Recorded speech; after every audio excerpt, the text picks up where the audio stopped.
It's Christmas. Oh, like we went to your parents' house. We saw Sing 2. You saw Sing 2. I saw Sing 2. I did something else. Papa John, who we've affectionately forced the children to call John. My dad. We've encouraged them to call him Papa John. Papa John, myself, Gooby, and Bubba all went to see Sing 2, which is a movie about... Here, I'm going to actually... Say what Bubba said about it when explaining it to me. Yeah. When I came home, I asked what the movie was about. And I wrote down what Bubba said to ACB. He said, basically, a koala tries to put on a great show. There are 2 attempted murders and some accidental knockouts. And also, I came to find out later that he edited the story because his original explanation when, processing it with Peter and Papa John was there were 4 attempted murders in this movie. And then my dad and Peter had to explain, no, they weren't trying to murder the character. There was one part where the characters touched an electric fence. And actually the person who Bubba had labeled an attempted murderer actually said, don't touch the fence. Yeah. Which is warning them away from it's not an attempted murder. And the other one was that same character shooting a lizard with paintballs, which is maybe somebody could die from paintballs. I don't know. So upon reorienting his schema on the movie, he retitled those accidental knockouts. Yeah. I think a wise characterization of those events. Accidental knockouts. It was a good Christmas. Yeah, it was. Welcome to our last show. Yeah, welcome. This is the the year. I was like, that sounds very dire. Welcome to our last show. We have enacted a suicide pact. Yeah, a suicide PACD. Pact, you know? Yeah. We have a guest with us tonight. We're kind of doing things a little bit differently with guest episodes from now on. We'll be recording them without streaming, but that doesn't mean we're going to not stream every week. In fact, it provides a possible opportunity for more episodes. For more episodes on weeks where we schedule an interview. And easier scheduling around other people's schedules. Exactly. It will incentivize guests to appear on our show. We've been doing this for nearly a year now. I mean, we didn't start doing actual podcast episodes, I think, until March. Really? But we have been streaming since before the election. Wow. Over a year. In our experience, strength, and hope, we've noticed some things. And the first episode of 2022, let's just say, is going to be a banger. It's going to blow your tits off. It is. Tonight will also actually blow your tits off. You should probably tighten your buttholes because it is time for Pact. I forgot about that. Wow. I'm the Peter Cawthon, the lovely Miss Astronaut Cowboy Doctor. Right here is the ACD. Together we are Pact. Nice. Don't miss an episode. Like, comment, subscribe, and leave us a glowing review on YouTube, Spotify, Apple Podcasts, or whatever weird thing you use. We are a 5-star podcast. Not 3, not 4, 5. I'm a 5-star man, and I don't want to blow out the microphone. I'm a 5-star man! Gotcha. Easily frightened. I don't want to blow out the microphone. I was like, I have to yell. I have to do it. I gotta yell. Join our Discord. We have a lot of fun talking there all the time. And there's some other fun stuff too. By becoming a patron, you can join us for movie nights and our upcoming theory reading group, which we're going to be starting in 2022. Help us keep the lights on by becoming a patron at patreon.com/pactpod. Your monthly support gets you access to members-only areas in the Discord, gets you exclusive content. You see some content before everyone else. There's also fantastic Pact merch available. Finally, tell your friends. We rely so big on word of mouth. We stream 7 p.m. every Saturday. thank you so much for tuning in. Tonight, we're streaming from the new apartment. We've got some new changes. We've got a screen behind us. We've also got an incredible treat for you today. Treats. Probably one of the most knowledgeable individuals, as well as one of the nicest individuals of our time, despite his reputation. Caleb Maupin is here. Thanks a ton for doing this, by the way. Yeah. Yeah. Well, the anniversary of the dissolution of the Soviet Union, we have a lot to talk about in terms of that. But before we actually get into that, you turned out to be very right about something recently. Well, we now have the documents. Abigail Thorne, one of the prominent BreadTubers, Philosophy Tube, is being subsidized by a foundation that is subsidized by the UK government and by the British royal family. So it seems like my thesis, BreadTube serves imperialism, we now have a smoking gun. I was kind of arguing that their arguments served imperialism and that they were probably being supported by elements of the power structure. I didn't realize how right I was. Yeah. The most fun part about, I think, how right you were talking about counter gangs in the context of British intelligence. And then you were saying it's like that, but in America. And then it's like, nope, it's actually like that, but directly in Great Britain. Exactly. Yeah. I talked about the book by Frank Kitson, Gangs and Counter Gangs, where he describes how they defeated the Land and Freedom Army in Kenya. There was this uprising against the British colonizers in the 1950s called the Mau Mau Uprising. And the British put it down very brutally. I mean, there's a lot written about how atrocious the British were in Kenya in the 1950s, torturing people. They basically rounded up all the adult men and held them in these concentration camps. But part of their effort to defeat the Mau Mau Uprising was the formation of these bodies they called counter gangs, which were groups of Africans who pretended to be Mau Mau, pretended to be revolutionaries fighting the British, but were actually working for the British. And were confusing the anti-British forces, confusing the Land and Freedom Army, confusing the resistance. In some cases, they would commit atrocities that would then be blamed on the resistance. In other cases, they would get, sections of the resistance to fight each other. They would say that they were the real revolutionaries and the Mau Mau were a bunch of phonies secretly working for the British. And that's part of how you wage a counterinsurgency, is with disinformation operations. And I said that BreadTube is a similar operation like this. And I was right. I remember when we had you on to talk about the book specifically, the thing I said to when you were talking about counter gangs was, that sounds very familiar. And one of the things, if I remember correctly, like in this direct source that we went to look at it, they had three main things.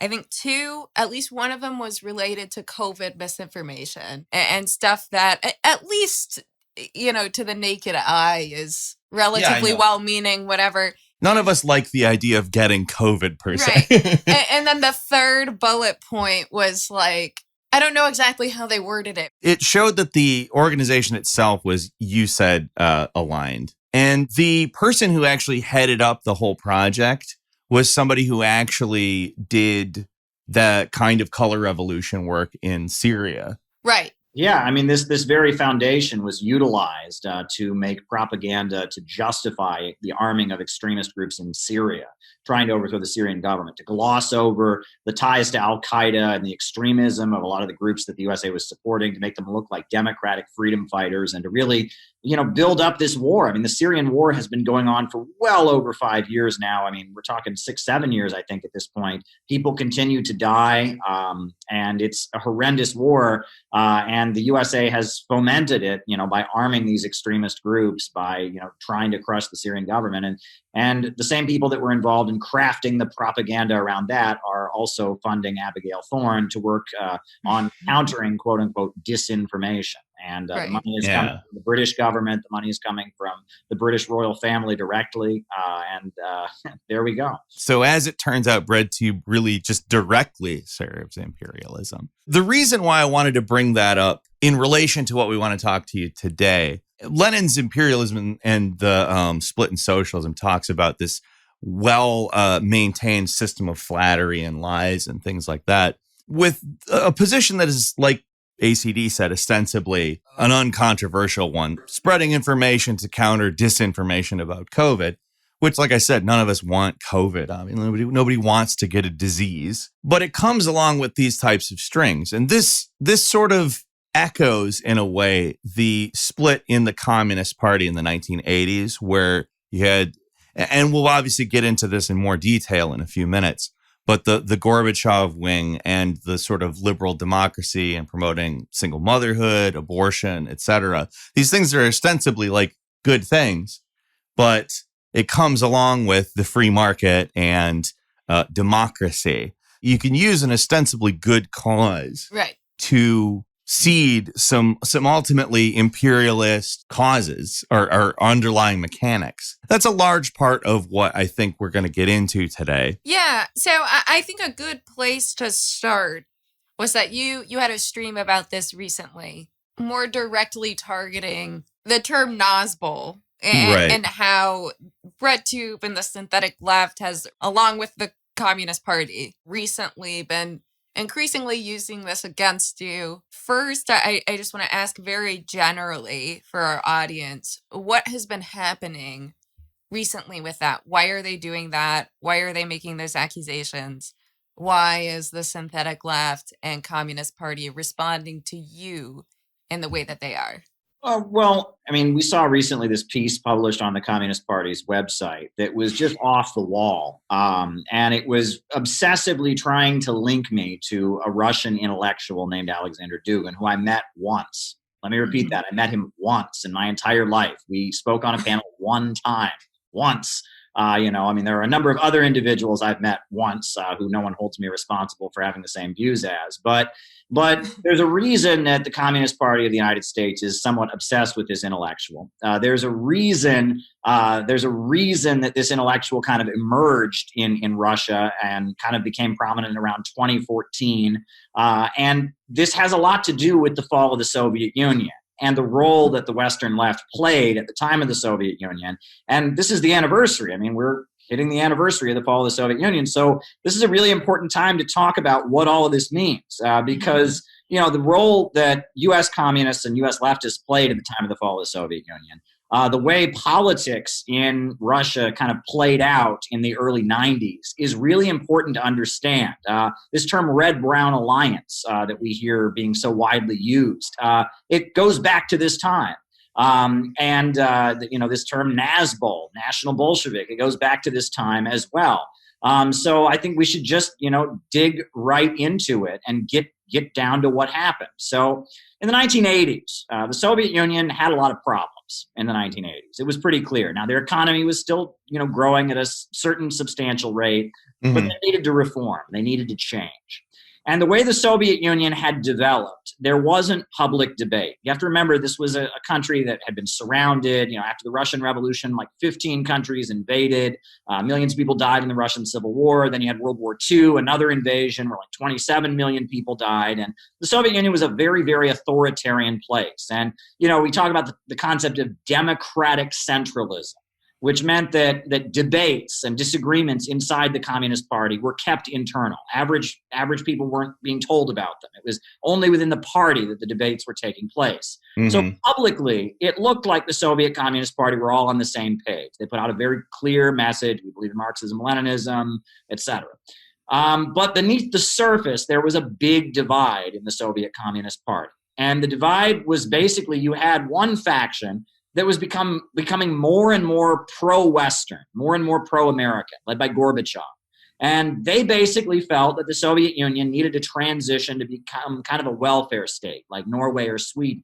And they were convinced that the United States would let them do that. If they were to give up the Soviet state, kind of restore a capitalist model, but hold on to some welfare state programs like free healthcare, that would be the best thing.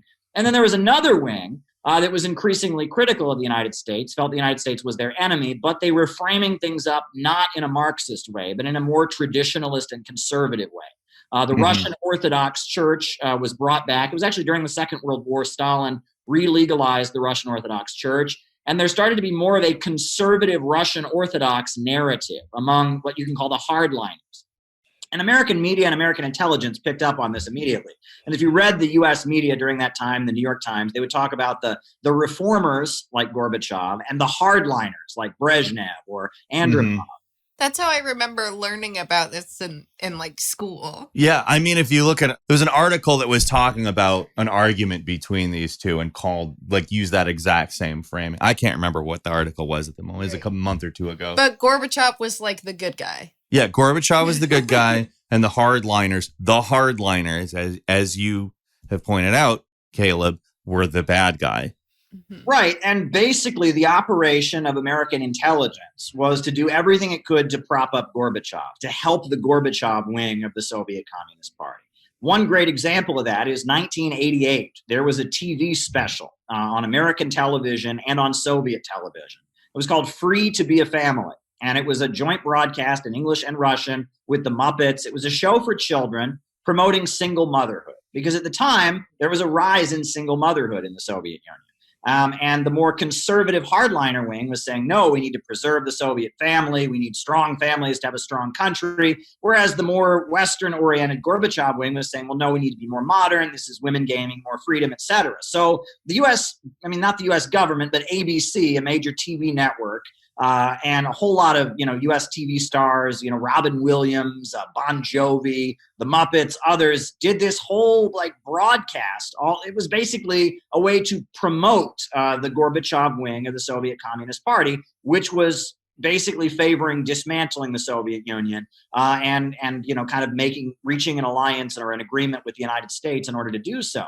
This was a method of covertly propping them up. Yeah, this was one of the things that I wanted to really make an explicit comparison with BreadTube with that broadcast, because that broadcast, I mean, I don't think that it's good to have like an economic coercion that forces a specific mode of family a la Engels, but it comes as kind of the sugar that makes the medicine go down in terms of the Western agenda here, because it props up the wing of the Communist Party, which is overall, like, basically trying to dismantle all of the various gains that the Soviet Union had made over the previous regime. Right. And it came with this idea that the United States was a paradise. And I mean, I've talked to many people who went over to the Soviet Union in their final years, and there was widespread belief in the Soviet Union that the USA was just this land of milk and honey where everyone was happy. And if you tried to talk to people about, racism in the United States, poverty in the United States, police brutality,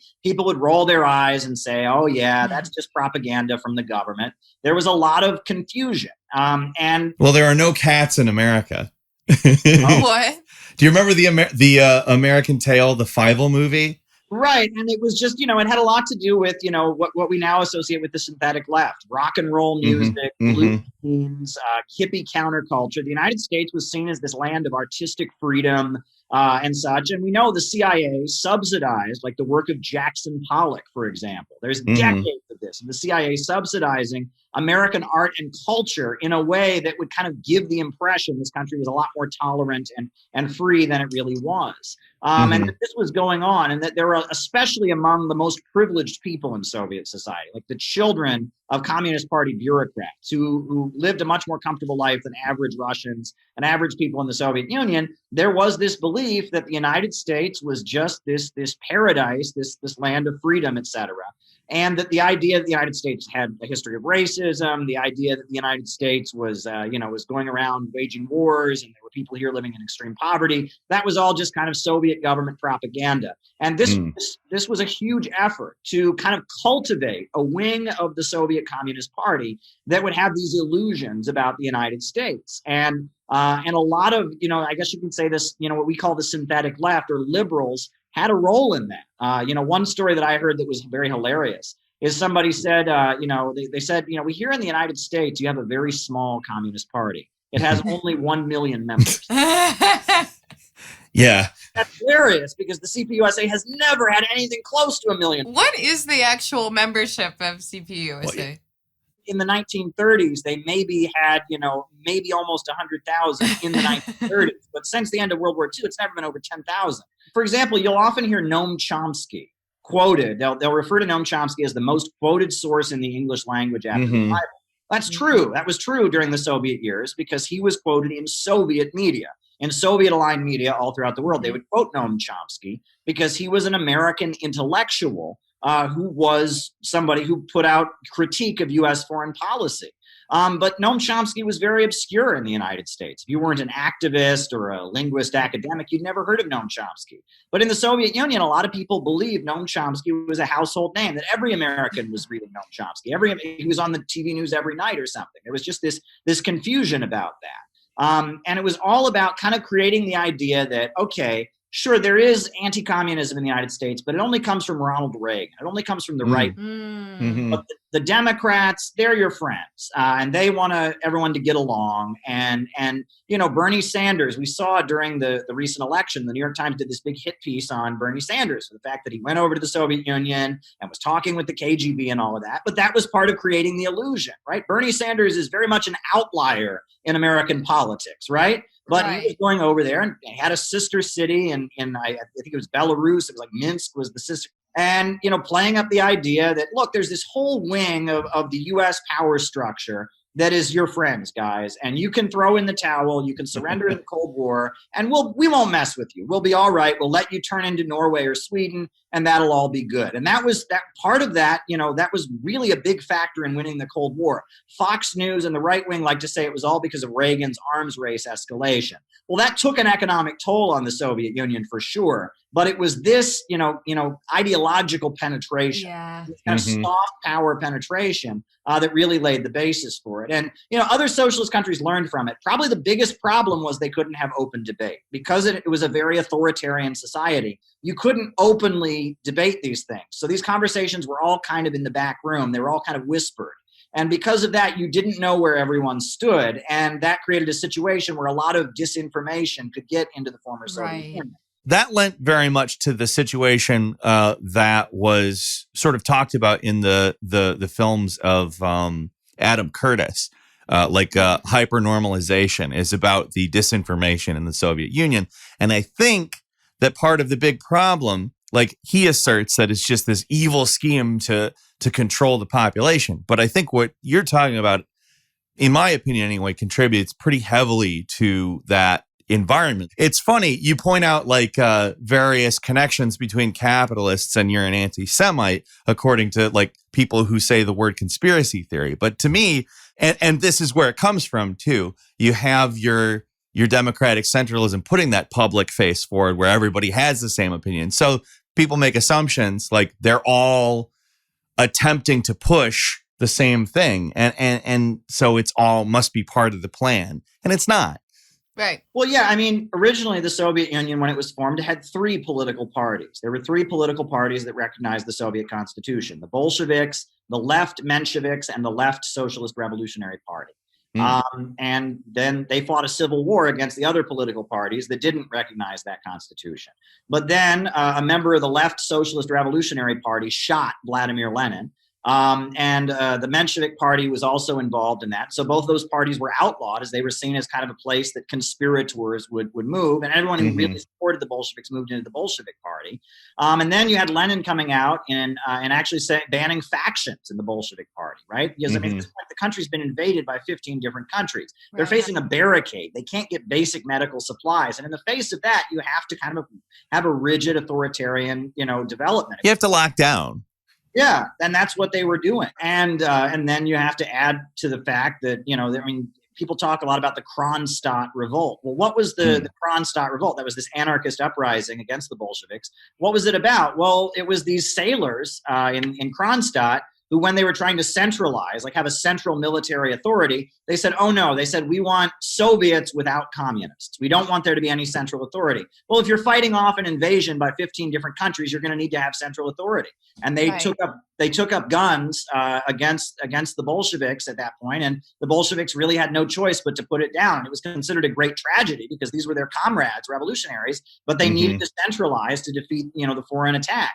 But then, you fast forward and just about 20 years later, you have World War II, 27 million people killed when the Nazis invaded. And a country that's under those kind of conditions is going to become more rigid and authoritarian. And, we know about there was a lot of fear, and we don't know exactly. I don't think anyone knows exactly what was going on. But, there were the Moscow trials where there were a lot of people that were very high up in the Soviet government that were arrested and charged with having been involved in a Nazi conspiracy against the government.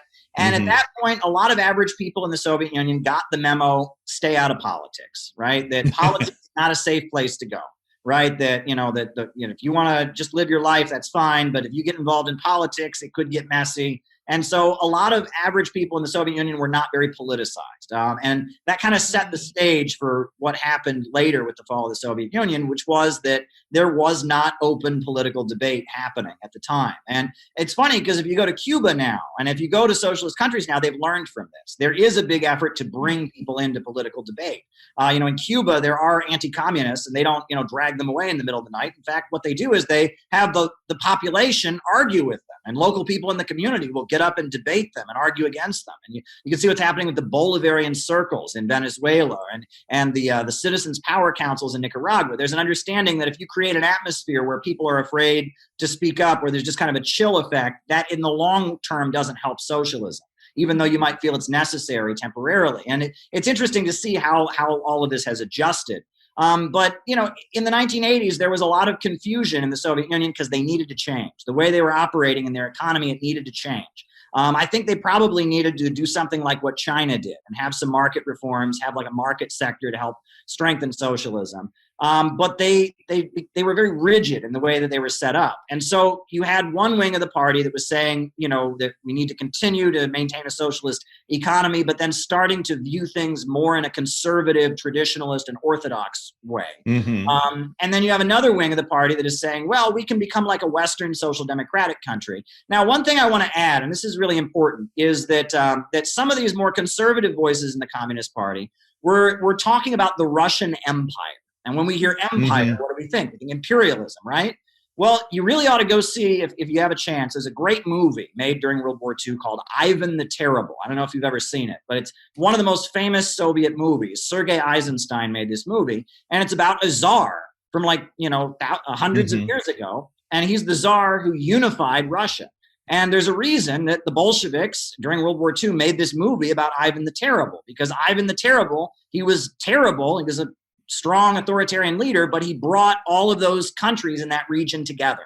He made them all together. And as a result of that, living standards were able to go up. And that's when you got things like education. And that's when you got things like infrastructure. And it was the beginning of modern Russia. It's very similar with China. In China, there is this adamant, they are adamant. They get very fired up about Taiwan. They get very fired up about Hong Kong and Tibet, because the way China was kept poor was by keeping it divided, right? When you had Tibet separate, Uyghur regions separate, you had Hong Kong separate, you had Taiwan separate. That was a way that China was kept poor. But one unified China, that has always been something that has made the country stronger, right? And that in China and in Russia and in the Eurasian, the Eurasian hemisphere, where you have a lot of landlocked areas, you don't have a lot of access to the ocean.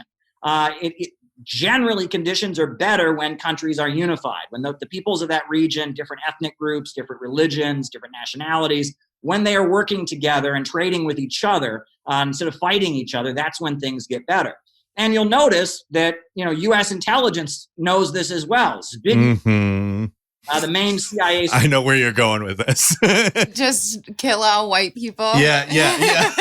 Brzezinski wrote a whole book at the time, in the 90s after the Soviet Union had fallen. And it was about basically how to maintain U.S. hegemony over Eurasia. And what he wrote was, he said, in order to dominate Eurasia, we have to, quote, keep the barbarians killing each other. He wrote that. He said that. Yep. The idea of playing Christians against Muslims, right? Because you have, Russia is the biggest non-Muslim country in terms of Muslims. No non-Muslim country has more Muslims in it than Russia does. There's a lot of Muslims in Russia, right? But playing Muslims against Christians, playing different nationalities against each other, this is how you tear down Eurasia. But when people are unified, that's when you have economic development. So you had some of these more conservative forces saying, well, the idea of a quote-unquote Russian empire is good for the region, meaning it will lead to economic development. And they're not framing this in terms of socialism and Marxism, but more in terms of Eurasia versus the West, the Atlanticist, ocean-based model versus the landlocked Eurasian hemisphere. You basically have two factions of the Communist Party drifting away from Marxism in two different directions. Right. One is becoming westernized and liberal. The other is becoming traditionalist, conservative, and Eurasianist, I guess. So, as the crisis happens, right? You remember what happened. So Gorbachev was continuing to liberalize the Soviet Union, more market reforms. He's bringing non-communists into the government, et cetera. And so then the hardliners arrested him, and they called it the coup, and he was arrested. And at that point, there were people protesting. Eventually, the hardliners released Gorbachev, and then the Soviet Union was dissolved. And when the Soviet Union was dissolved, it was one of the biggest economic catastrophes in history. I mean, it was a disaster. And this is one of the arguments that just drives me up the wall. People always say communism failed, communism never achieved anything. The aftermath of the Soviet Union, when they took, socialism and ripped it up and created capitalism, it is a nightmare. I mean, it was an economic disaster. Naomi Klein writes about it in her book, The Shock Doctrine. Philip Thayer wrote a very good book on it called Europe Since 1989. The life expectancy dropped very significantly. The infant mortality rate shot up. Mass unemployment, something like 30% unemployment. Can you imagine 30% unemployment? The 1990s in Russia was not doing well economically. And basically, what they had been told at the time that the Soviet Union was being dissolved was that, the United States was just going to let the Soviet Union transition to being a welfare state. That's not what happened. The Soviet Union got economically demolished. And I mean, we're talking, this is, the term used by Andre Gunder Frank, the US economist, he called it economic genocide because the population of Russia went down by 10% during this time. Now, it wasn't all deaths. Some of it was just people leaving. But it was, when the population of a country drops by 10% amid an economic collapse, that's bad. And that was what was happening in Russia at that time. And it was all of the illusions that the kind of the Gorbachev wing of the Communist Party and the supporters of Boris Yeltsin had this illusion that somehow Russia would be allowed to transition to a more liberal system and continue to flourish economically. It was completely debunked. But the Western left was part of cultivating those illusions, right? And that's a very important thing to talk about. The Communist Party of the United States was probably the main back channel that U.S. intelligence used to funnel this kind of disinformation into the Soviet Union. There's a very important book called Operation Solo that's written about Morris Childs. And Morris Childs was an FBI agent who infiltrated the Communist Party for the FBI. And he smuggled money into the United States and gave it to the Communist Party leaders, in suitcases, basically. And he was an FBI informer. He was given the Presidential Medal of Freedom by Ronald Reagan for his work infiltrating the Communist Party. Now, back to the United States.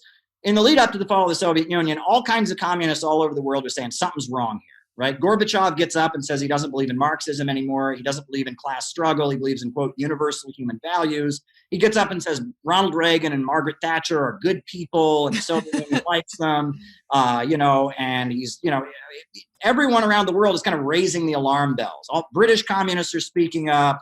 Dissident American communists are speaking up. Everyone's speaking up.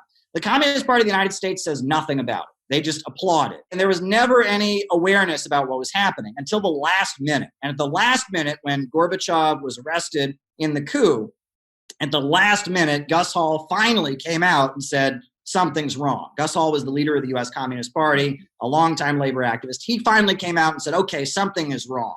And at that moment, a number of members of the Communist Party immediately quit. I mean, there was mass resignations from the Communist Party. And a couple of years later, like 2 years after the fall of the Soviet Union, they had their national convention in Cleveland, Ohio. And at least half the membership walked out of the convention, including Angela Davis and a number of these people who were basically people who didn't believe in communism. They believed in kind of the social democratic liberalism. And it's apparent that they were being used by American intelligence to kind of cultivate a social democratic and liberal illusion among the Communist Party of the Soviet Union. And, that is certainly a sore point for the Communist Party, the role that they played. The fact that the fall of the Soviet Union took them by surprise, and then a number of their members quit in support of Gorbachev. That's pretty big. Yeah, it cut them all the way down to 500,000 members. Well, just in the example of Angela Davis, you can see how her views transform over time. It's interesting because, and I've talked about this too, the Communist Party they did take the position of voting for the Democrats, right? Mm-hmm. And the reason they took that position was the feeling was the Democrats, they wanted to negotiate with the Soviet Union. They wanted to sign, nuclear treaties, et cetera. And that Ronald Reagan and the escalation of the arms race was like the main threat. But that started out as a tactic. Supporting Roosevelt, in a popular front against fascism in the 1930s was a tactic, right? They did it not because they thought Roosevelt was a good guy, but it was a strategic decision that they made. A means to an end. Yeah, but what started out as a tactic kind of became a law because, it started out as a tactic for the grandparents, but then their parents just did that. They didn't know anything different. And now the people running the Communist Party, like Joe Sims, they've never done anything other than campaign for the Democrats. It's all they know how to do. In the 1930s, the Communist Party was very much a labor militant party. It was the party of militant labor activists, of black revolutionary intellectuals, et cetera. But, from about the 1960s onward, it becomes almost, I jokingly call it like the Soviet lobby. That often what would happen is you'd have like college kids, they'd go on a trip to Cuba because they want, adventure. They want to go to visit a socialist country. So they go to Cuba and they're blown away by the achievements of socialism and, free education and healthcare and workers running the factories and such. And so they find out that, that if they really want to help Cuba, when they come back to the United States, they ought to join this group called the Communist Party. So they join the Communist Party. What does the Communist Party do? It campaigns like hell for the local Democrats. And it operates in secret, but it's made clear to the local Democrat that, hey, we're communists and we're campaigning like hell for you. And the idea is local Democrats will see this and say, wow, by golly, these communists have worked so hard for my campaign. Maybe I should, be lighter on the Soviet Union or something like that. It's kind of a failed strategy. And people compare it to almost how Israel lobbies, right? You have birthright trips to Israel. People go to Israel. They really like Israel. They get back to the United States, and then they're kind of plugged into like pro-Israeli activism in the United States, right? That's not what the Communist Party was intended to be. That's not what it was in the time of Lenin and Stalin, but that's what it kind of became. And the Black Panthers are kind of an exception to that. See, originally, the Communist Party denounced the Black Panthers as left adventurous terrorists when they first started doing their armed patrols, around police brutality. The Communist Party was freaked out and thought they were FBI provocateurs. But then after Richard Nixon was elected and COINTELPRO came down hard on the Communist Party and the Black Panthers were kind of fighting for their lives, essentially, being targeted by the FBI. At that point, the Black Panthers had a convention in California and entered an alliance with the Communist Party. And suddenly, that's when Angela Davis became friendly to the Black Panthers. And you had the Black Panthers and the Communist Party in like late 1969. They're cooperating with each other in response to heavy political repression from Richard Nixon. And that the Black Panther, Angela Davis, that was kind of the exception. The Communist Party behaved in a very reformist manner, but, Angela Davis, put on trial and acquitted in a very widely publicized trial. And then she had her committee against political repression and racism. And other than, some of their activism in terms of Black liberation was bold and revolutionary. But in a lot of ways, the Communist Party kind of functioned as this kind of liberal, this kind of group of liberals that lobbied in defense of the Soviet Union and were trying to convince Democrats that the Soviet Union wasn't so bad. And that was kind of the role that they played. And I think that led to a lot of confusion, I guess you could say. But also going on during this time, and again, we're coming at this from so many different angles here, was the anti-nuclear movement. And this is really important also. So nuclear power in the United States is tied up with the production of nuclear weapons, right? It's linked to each other. And it tends to be the military-industrial complex that favors nuclear power. Whereas the main opponent of nuclear power in the United States is the oil companies, because nuclear power will put them out of business, right? So there's kind of a divide with, the Rockefellers and the Ford Foundation. And, a lot of those folks are very opposed to nuclear power. They're also very opposed to the military-industrial complex, and they're funneling money to the CIA. So you have the CIA and big oil, on the one side, opposing nuclear weapons, opposing nuclear power. You have the military-industrial complex favoring an escalation with the Soviet Union, supporting nuclear power, supporting a nuclear arms race. There's kind of a division. And so you have the anti-nuclear movement that emerges. And in like the late 70s, during the Carter administration, suddenly you have people protesting against nuclear power. After the 3 Mile Island incident, and then later you have Chernobyl in the Soviet Union, you start having protests against nuclear power. And at first, the Communist Party says, okay, we're not against nuclear power. We just want public ownership of it. We don't trust private companies, which is probably the correct position. Yeah, absolutely. That's the way you would want that to go. Mm-hmm. Right. We can't trust private companies with the health of the public. But, the idea that there's something inherently wrong with nuclear energy, that's not Marxism, right? People sitting up, you can't play God by splitting an atom. That's not Marxism, right? That's silly idealism. Right. But, the Communist Party eventually backs down from that position and just goes all in against nuclear power because there's a feeling that Ronald Reagan and the military-industrial complex are the main threat. And so in the Soviet Union, you start having marches against nuclear power and against nuclear weapons sponsored by the Soviet Communist Party, by the Gorbachev wing of the Soviet Communist Party, by the government, on the same day as you have rallies in the United States against nuclear power and nuclear weapons. And these marches basically equate the Soviet government and their nukes with the American government and their nukes. And it's kind of creating this idea that, we're on both sides are to blame, right? And that becomes a big liberal mobilization. And it's kind of an anti-science mobilization. It's saying there's something inherently wrong with nuclear energy. It's kind of Malthusian, right? We need to get back to Mother Nature. We need to get back. Exactly.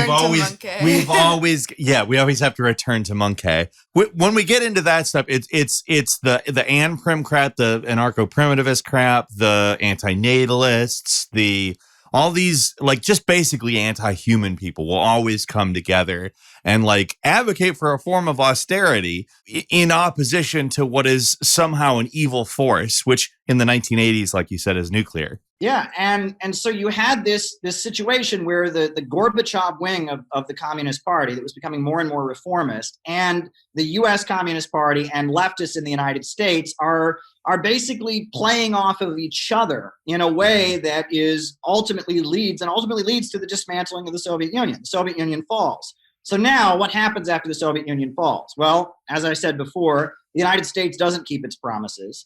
You have Jeffrey Sachs and the International Monetary Fund and the World Bank going in there and just wrecking the country. Mass unemployment, mass hunger, mass starvation. So in 1993, they have an election. And the people of Russia overwhelmingly vote for parties that will stop the austerity. The main party they vote for is the Communist Party, but it's not the only one, right? The Communist Party is one of the parties. They also vote for various nationalist parties. There's Slavic nationalists who argue the Slavs should be one nation. It's called Pan-Slavism. There's various Russian nationalists and conservatives, but they vote overwhelmingly for this parliament that is saying no to austerity. And so they vote for it, the communists and the nationalists, they get elected, they say we're going to stop the austerity. So then Boris Yeltsin, the US-backed president, good friend of Bill Clinton, dissolves the parliament and he declares a state of emergency. He says you can't have this parliament. And then he goes to Pizza Hut. Well, that was Gorbachev. but yeah, I mean, Pizza Hut in the Soviet Union. They started having the Pizza Hut commercials. I have no idea. I'm 25. Well, anyway, he dissolves the parliament, and it's called Black September. And the parliament refuses to leave the parliament building, the Duma it's called. And so the military is sent to the parliament to clear out the parliament. And people go out into the streets. There's huge protests, and 187 people get killed. There's blood in the streets. There's tanks in the streets. It's a horrendous incident. But what is the term Boris Yeltsin uses to justify shutting down the parliament? What does he label the parliament in Russia? A red-brown alliance. And that's where the term red-brown alliance comes from. Whenever you hear the term red-brown alliance, what you're hearing is a pro-austerity buzzword. Because this parliament that they elected, the Communist Party, the Reds, and these nationalists, brown being fascist, right? They were elected to stop austerity. Now, there was a lot of anti-Semitism at that time, and anti-Semitism is a big problem in Russia throughout history, right?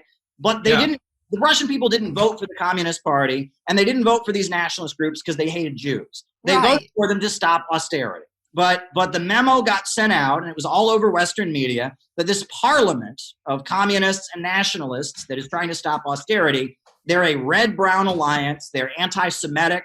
And so Yeltsin is right in sending the military to crush the elected government in order to keep austerity going. That's where the red-brown alliance notion comes from.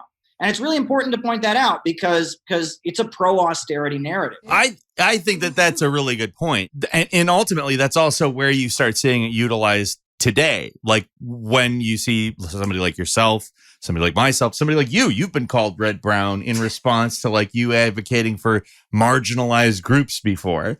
Yeah. Like it can be really wild how that's utilized. And it magically mirrors that even today, where you advocate for abundance for everyone. You advocate for a change in the economic relations that doesn't exclude somebody based on, whatever ideals or morals they have.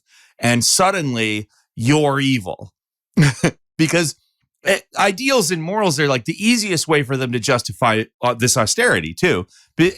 And that's what happened. Am I wrong here?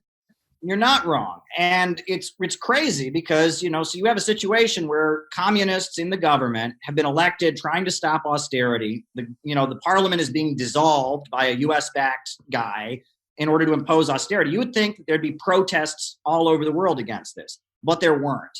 The communists in the United States were silent on it. I mean, the Communist Party spoke about it a little bit. The Workers' World Party, they spoke about it a little bit, but that was it.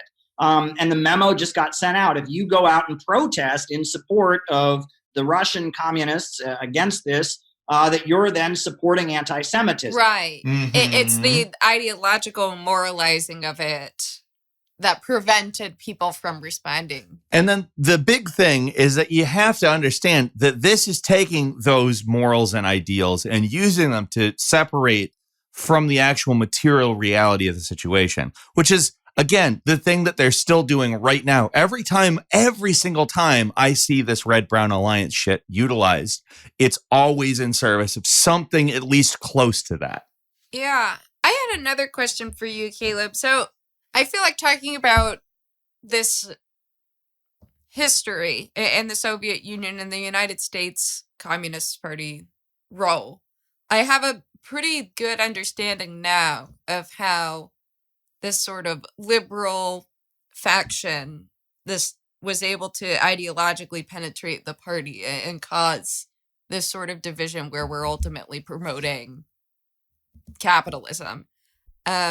And that's one faction of the Communist Party in the Soviet Union that was deviating from a Marxist-Leninist approach to their society. And then you have this other side that's becoming more traditional, more conservative, deviating from Marxism as well. I feel like I understand the ideological influences of this more liberal wing of the Soviet Union, but I'm less understanding the conservative faction, why they kind of moved away from a Marxist approach or a materialist approach and became increasingly conservative. So the first thing is that, in terms of anti-Semitism, you have to remember that at the time of the fall of the Soviet Union, the USA had already put sanctions on the Soviet Union for the alleged persecution of Jews. You couldn't circumcise your kids in the Soviet Union. That was considered child abuse.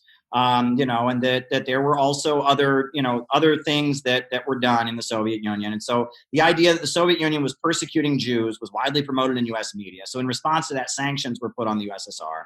The USSR was arming the Palestinians, and so that was they were accused of being anti-Semitic on that basis. So I'm sorry, I got to take we got to dwell on that for just a second, because that is like a mainstream progressive view at this point, is that the Palestinians should be able to resist the Israeli state, because what's going on there is just horrendous. Yeah. Sorry, I just. Yeah, and so in addition to that, then when the Soviet Union fell and the economy is getting worse and worse and worse, if you were Jewish, you got to go to Israel. So there are a lot of people who just went to Israel. And, there were the folks who weren't Jewish were like, I'm stuck here. I don't get to go to Israel and I'm suffering. And, and there was just millions of Jewish folks in the Soviet Union just got to go to Israel. So there was a rise in anti-Semitic bigotry around that time. And there were a lot of people who felt like there had been some kind of Jewish conspiracy in the Russian government to bring down the Soviet Union, that the United States had worked with Israel in like a secret plot or something like that. I mean, and anti-Semitism, any form of bigotry is unacceptable, obviously. Yeah, it's also the socialism of fools. Like you start deviating from Marxism and materialism, you start treading this territory near immediately. Like Alex Jones, probably our best example. Right, and when a society is in a state of economic collapse and people have gone Right. from having a guaranteed job, guaranteed health care, guaranteed retirement, to suddenly starving on the streets. I mean, you would hear about, during this time, near every subway stop, there'd be like old folks trying to sell you their clothes so they could eat, trying to sell you yesterday's newspaper so they could eat. I mean, this was just the demolition of a country economically. There was a rise of bigotry and anti-Semitic bigotry. So that's part of it. But the other part of it was that the teaching of Marxism in the Soviet Union, again, was done in a very surface level way. It was kind of this feeling that you didn't want to get too much into it. If you talked about Marxism in the wrong way, you might go to jail. So we just kind of put out the party line in this kind of vague way that's acceptable. And then beneath the surface, people were developing their own ideas about the Russian Orthodox Church and about the Great Russian Empire and about the Tsar, etc. And so these conservative ideas were playing one role. These westernized liberal ideas were playing another role. And Marxism was kind of the surface ideology, and it was certainly widely studied, but people had to be very careful how they talked about it because it was something that you had to present a unified face. And again, this is an example of the Western imperialists. They took the strengths of the Soviet Union and they turned them into weaknesses. It was a strength of the Soviet Union to be all on the same page and all of that, and have ironclad discipline, but then they turned it against them. And this is, many times you can see this. And this is, if you read the writings of Zbigniew Brzezinski, this is what he's all about. How can we turn the strengths of the Soviet Union into weaknesses? Little known fact, they took a vote, should we dissolve the USSR or not? And the vote was overwhelming to keep it. And the vote to keep the USSR was actually higher outside of Russia. Russia, it was somewhat lower than it was in the other Soviet republics. And when the Soviet Union fell, a lot of these countries like Ukraine, they were just ruined economically. It was bad in Russia, but it was really bad in those countries that just lost everything because being tied to Russia is what had given them economic growth. These countries didn't have electricity before the Soviet Union. They didn't have running water before the Soviet Union. They didn't have universities before the Soviet Union. And, the fall of the Soviet Union in like Central Asia, Kazakhstan, places like that was just a nightmare, economically speaking. And so amid that, yes, there was on the one hand, there was this westernized wing. On the other hand, you had kind of a revival of conservative traditionalist ideas. So what you can call Nazbol, this term Nazbol, most people hear this word and they think it just means Nazi communist, right? It's Naz for Nazi and Bol for Bolshevik. So it's like Nazi communist. These horrible social chauvinist, fascist sympathizing, quote unquote, communists. Yeah. Well, what it was is there were two individuals, Alexander Dugin and a punk rock novelist named Edward Limonov. And they were both members of the Russian Communist Party. And after the Russian Communist Party kind of proved that it wasn't capable of like mobilizing an uprising. 1993, the parliament's dissolved. There was like some fighting in the streets, but the Russian Communist Party just didn't have the ability to bring people out into the streets and fight against austerity. They formed another party called the National Bolshevik Party. And Edward Limonov, he'd lived in the United States. He'd been part of the punk scene. He wrote novels like with gay characters in them, like gay sex scenes. He wore a leather jacket, and it was kind of this punk rock, tough aesthetics. And the idea was it would be hip and revolutionary in a way that the Communist Party wasn't. The Communist Party was this stodgy old party of old people and communist bureaucrats from the past. But Nazbol, they were tough in their leather jackets and their spiked hair, and they were going to go out and be tough and fight for the country. And they mixed it in with some Russian nationalism, right? Their logo apparently comes from a Sex Pistols t-shirt, right? Their logo, it looks like the Nazi thing, but it's got the hammer and sickle in it. And apparently that was first used by the Sex Pistols. I don't know why, but apparently the Sex Pistols used that on one of their albums. And they thought it looked kind of like edgy and badass. And so that's where they got the logo. They ended up becoming nice conservatives as well over time. Johnny Rotten specifically. I didn't know that. Yeah. He's a real, you can find him wandering London saying conservative shit if you want. Interesting. I don't. I don't either. So the National Bolshevik Party was around for a while, but they were known for being a little rowdy. They were involved in a lot of street fighting and a lot of fighting on the streets. So the Russian government really cool punks is all. Like they had skateboards and those neon like sunglasses and yeah. So the Russian government ultimately outlawed them in 2007. So they don't exist anymore. And that's that. Now, so that's how that ended, was with them being outlawed. Yeah, basically, there were enough Okay. illegal activities and riots and crimes associated with them that Too many spiked baseball bats and nose rings. Oh my God. Just let him talk.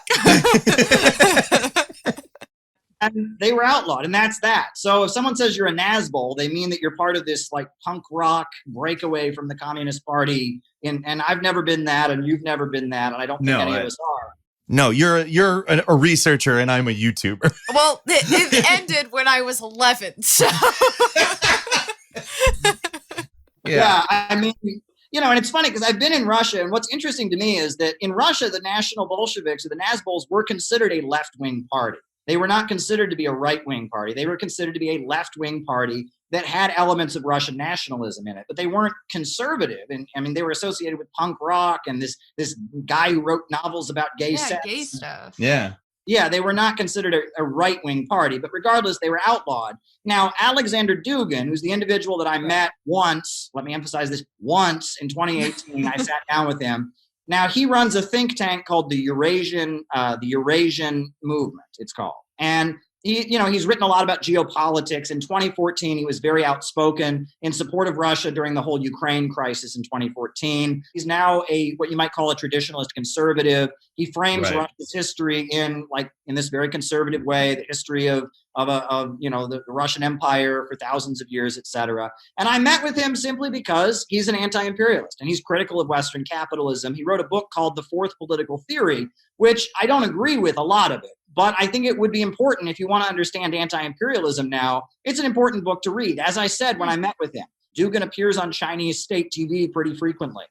He appears on Latin American television. And so I had the opportunity to speak on a panel with him entitled Alternatives to Globalization. And so I took the opportunity and I spoke with him. And I think that I would do that. I'm friendly with the Nation of Islam, for example, right? That's the organization of Malcolm X and Minister Louis Farrakhan.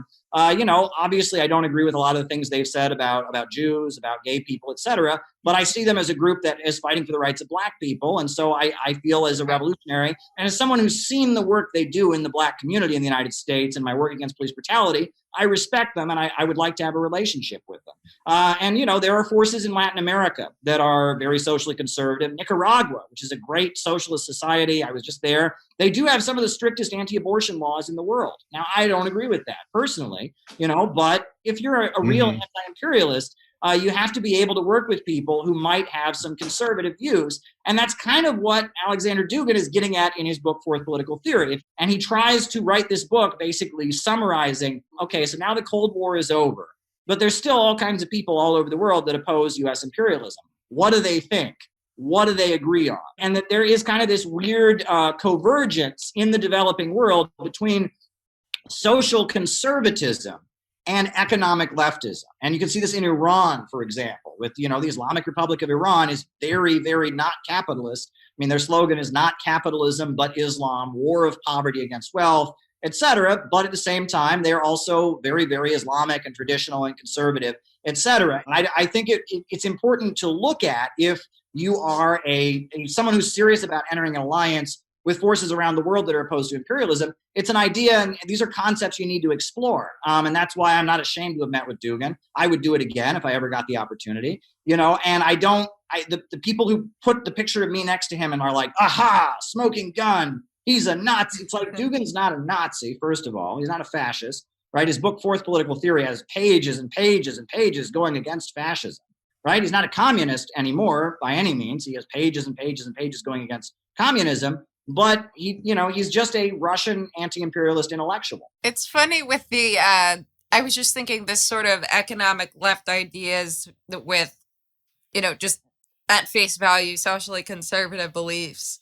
That is how I was first introduced to the term Nazbol, was somebody with economic left beliefs and social conservative beliefs. And that's what a Nazbol was, because that's how BreadTube was presenting the idea.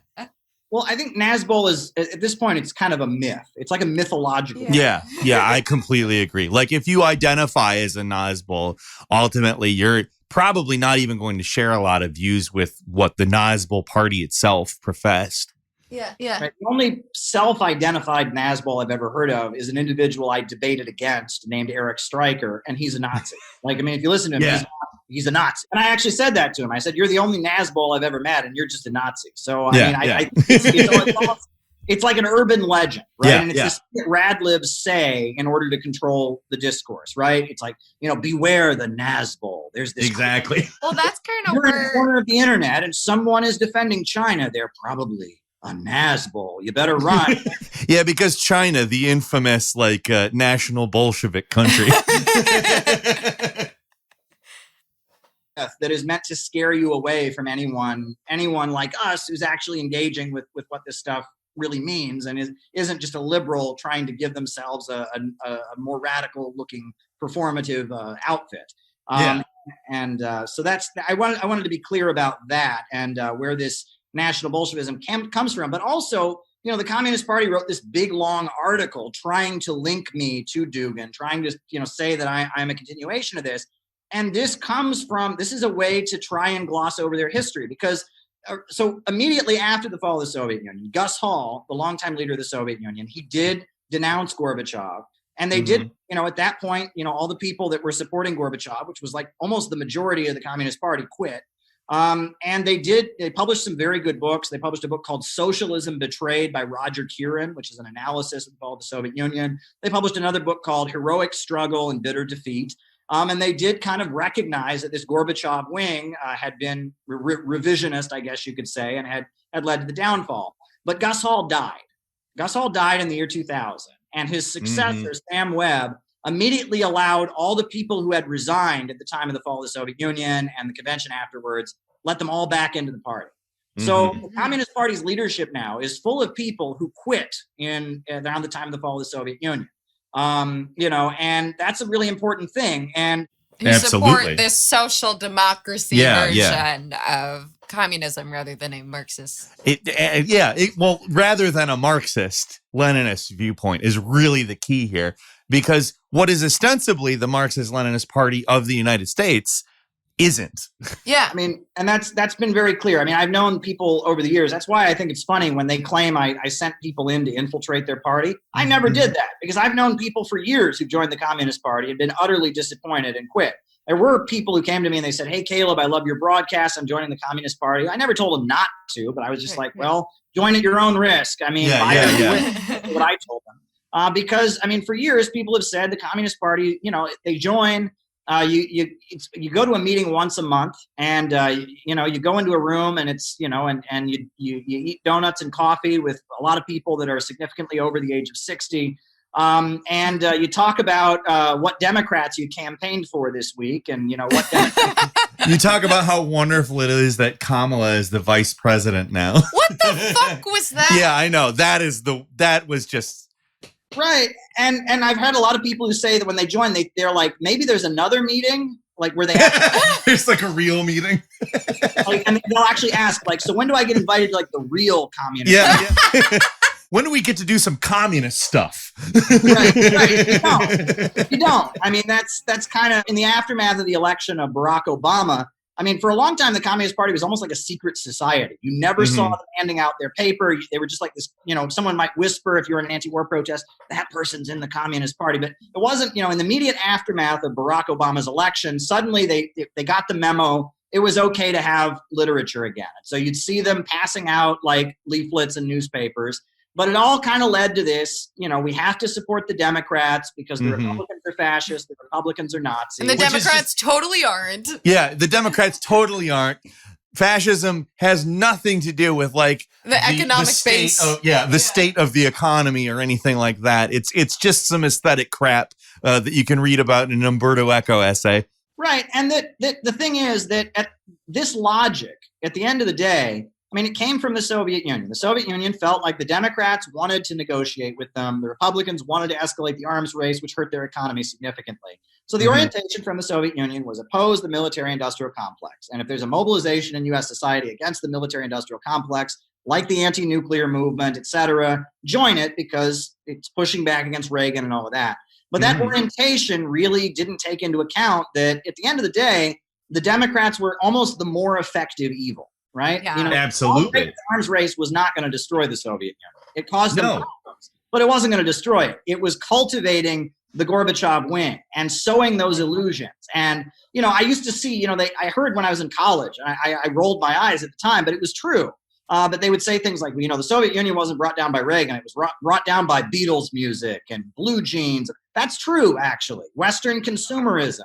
And Absolutely. cultivating this delusion of the United States and cultivating a layer of people who claimed they were against communism and against Western capitalism. They were just part of this Western liberal milieu. Think for The yourself. three arrows thing. Yeah, the three arrows people. Exactly. Yeah, that was key in bringing down the Soviet Union. At the time that the Soviet Union was brought down, a lot of the college kids who went out to protest in support of Yeltsin and Gorbachev, if you asked them, do you believe in socialism? They would have said yes. They would have said, yes, I believe in socialism. I just want more human rights. I want to be able to, you know, paint the kind of pictures I want. I want to be able to go to the library and read books that are against what the party wants. They didn't realize. They were under the impression they could keep their guaranteed job, keep their guaranteed health care, keep their guaranteed education, but then also gain the ability to shop at Walmart and listen to punk rock albums and you know and watch movies you know made by who's the guy who painted the soup cans, what's his name,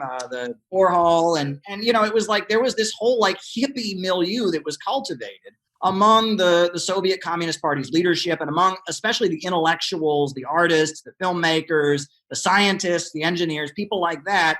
They were kind of cultivated to believe they weren't moving against socialism. They weren't tools of the United States. They were the third camp. And this is a really common, you get this from up to now, the DSA. I mean, if you asked Agent Thorne if she was pro-imperialism and anti-socialism, she'd likely say no. Right. Yeah, she's for the third way, this magical third way. Well, and that there's, you know, they spent decades working on this. You know, for example, there was a program starting in the 1950s called the Congress for Cultural Freedom. And the CIA bragged about it on their website. I mean, for years, it was their biggest program, funding intellectuals, you know, cultivating like free-thinking, artistic people to be anti-communist. And there was a magazine, Partisan Review magazine. And that's where a lot of these big-name leftists in the United States, Susan Sontag, Hannah Arendt, that's where they started out. And it was decades of covert funding and manipulation cultivating this. They hired a lot of Trotskyites. There were a lot of people who had been part of the Trotskyite movement in the United States who you know, they didn't agree with Trotsky that the Soviet Union was still a deformed workers' state. They argued the Soviet Union was somehow state capitalist.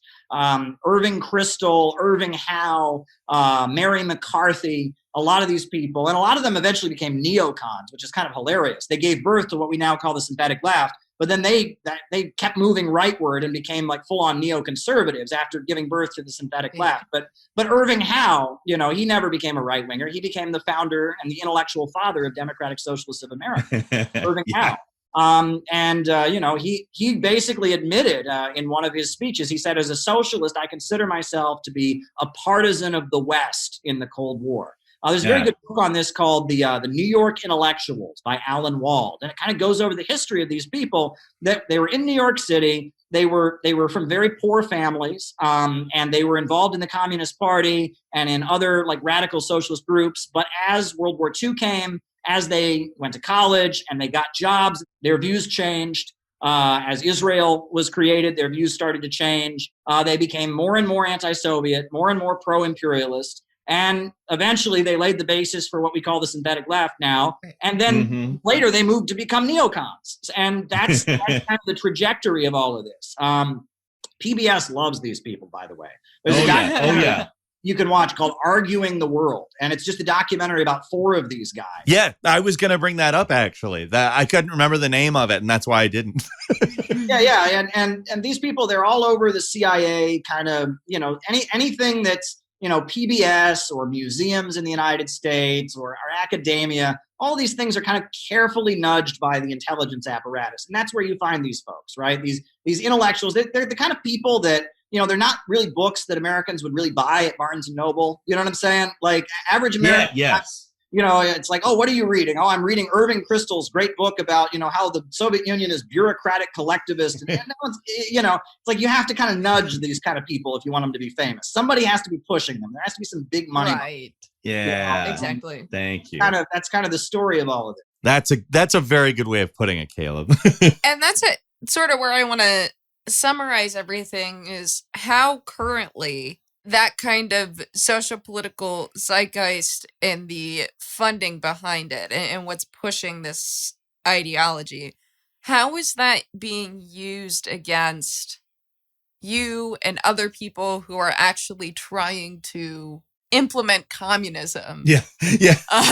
Who are actually thinking along the lines of Marxism, Leninism, and ultimately and this is along those lines, probably one of the most interesting things about the social conservatism, the way that that's arisen in a lot of these movements, that the movements stop really being about abolishing economic coercion that causes these ideologies to be necessary and starts keeping along with these ideological lines.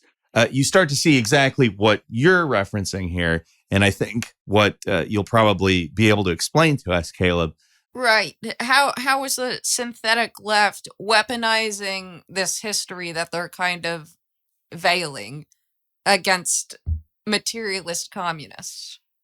A lot of what we're hearing from the synthetic left, honestly, is just the result of a class difference when it really gets down to it. A lot of it is just the synthetic left. BreadTube is very suburban, right? It's very, very suburban. Vosh is from Beverly Hills, right? And if you look at the origin of these people, Northern Virginia, that's where ContraPoints is from. That's, the suburbs of DC, where a lot of very well-paid. Langley is also in Virginia too. There's that too. But these are not people who grew up in trailers, right? These are not people who have relatives who are in the military, or at least not the lower ranks of the military. They're from the upper layers of U.S. society, the layers of U.S. society that live very comfortably. Yeah, these are not people who have relatives in prison, for example, right? And that one thing that is just a true thing wherever you go in the world is that life is much more authoritarian for working class people. Right? Absolutely. Go to the schools in working class neighborhoods, in an urban area or in a rural area.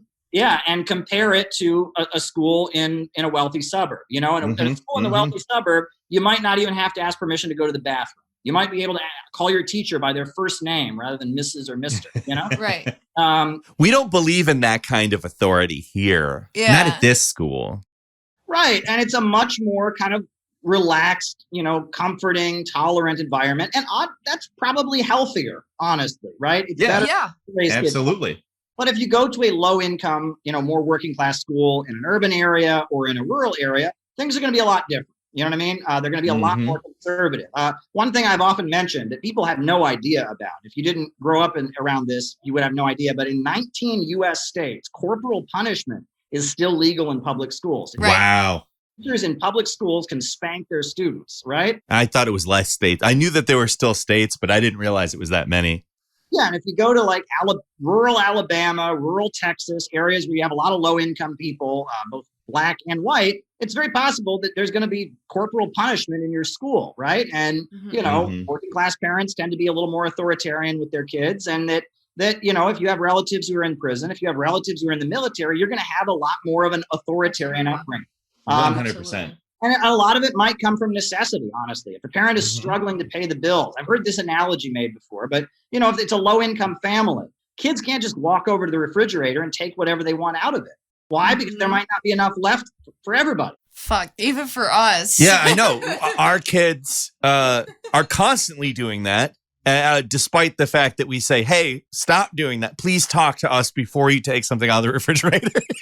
Sure, but in a super wealthy household where the parents don't even have to do their own shopping, like the servants go out and shop for it, the kids can just walk up to the refrigerator, whatever they want, and go away, and no one cares, right? And that in a lot of ways, if the parents are both working 40-hour weeks, if they're struggling to pay the bills, things, it kind of necessitates a more rigid authoritarian environment. And if the school has a lot of the problems that low-income schools have, even if they're not straight up kidding the kids, there's a lot more police presence in the school. There's a lot more rules. There's going to be a dress code about, gang colors or whatever. And military recruiters will show up.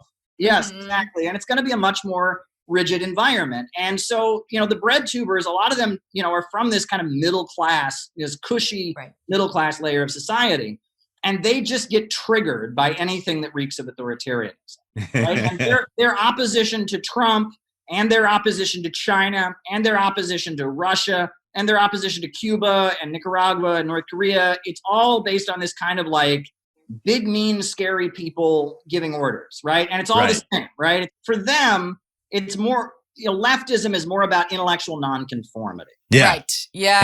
Absolutely. Oh my God. Absolutely. Same with the post-left. It's all about being contrarian. Yeah. Sure. I mean, and ultimately the road to liberating, and this is, I've emphasized this before, but, Jordan Peterson, he gets on there and he says, well, hierarchies are just natural. Lobsters have hierarchies, et cetera. Consider the lobster. but the reality is that social hierarchies are rooted in scarcity. Yes. Absolutely. Absolutely. It's not intrinsic human nature. It's the fact that somebody doesn't have something that they need. It's that simple. Yes. And the road to eliminating hierarchies is eliminating scarcity. Mm-hmm. Yes. Mm-hmm. And so all this degrowth austerity shit. And so, this is kind of what I wanted to communicate here. And this also applies to the socialist countries. If the Soviet Union hadn't been surrounded and under attack and invaded by 15 different countries, it wouldn't have become the rigid authoritarian place it became. Absolutely. And, if you think North Korea, do you think they want to be this, this militarized society that's locked down, that's had to proliferate nuclear weapons? Of course not. Yeah, it's all about the haircut and the jumpsuit. Like that's what the country is entirely about.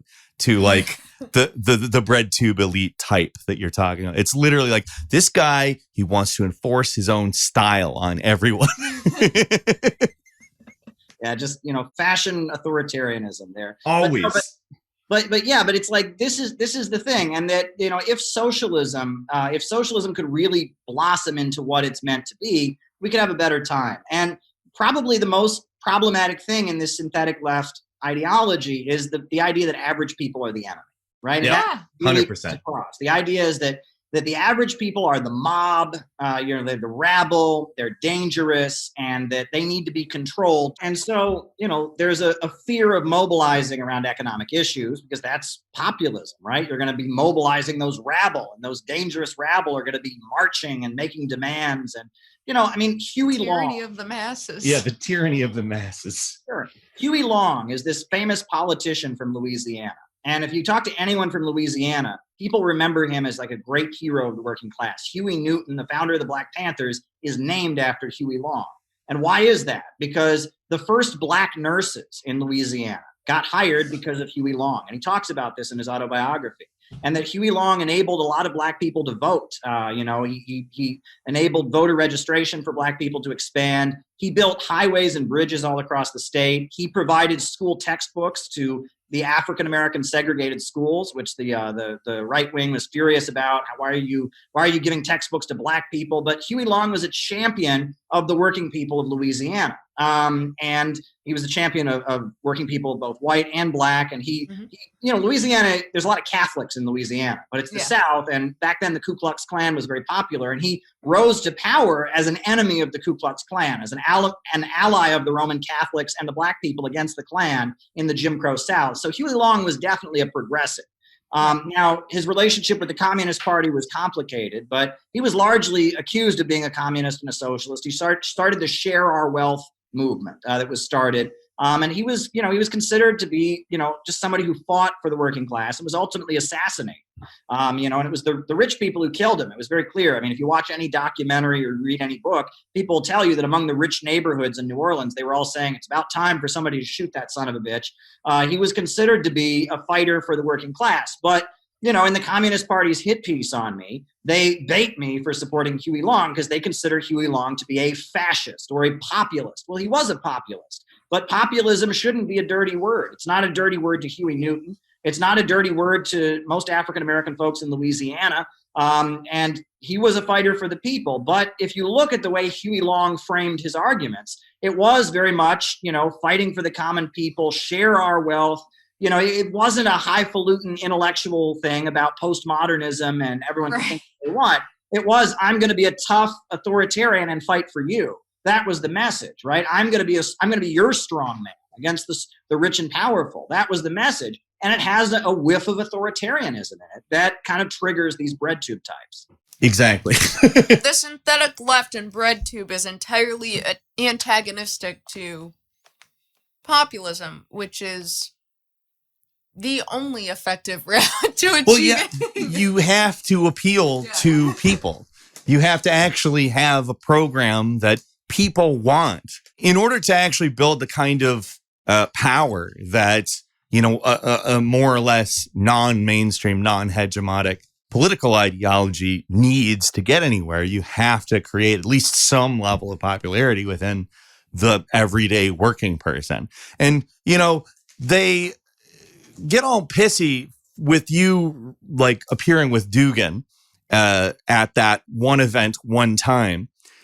But we also have to remember that these people got incredibly angry at, and I'm not saying that this gentleman is perfect, but Bernie Sanders for appearing on Joe Rogan, which is just the most absurd thing you could possibly be angry at when you want to appeal to the number one podcast. The number one podcast in a country where 44% of the registered voters are not affiliated with a political party because they're disgusted with both of these views. That's exactly what Joe Rogan is putting out there. He's got the number one podcast. Why wouldn't you? Like if Joe Rogan contacted me and said, hey, I want you to be on my podcast, I'd be in Texas tomorrow.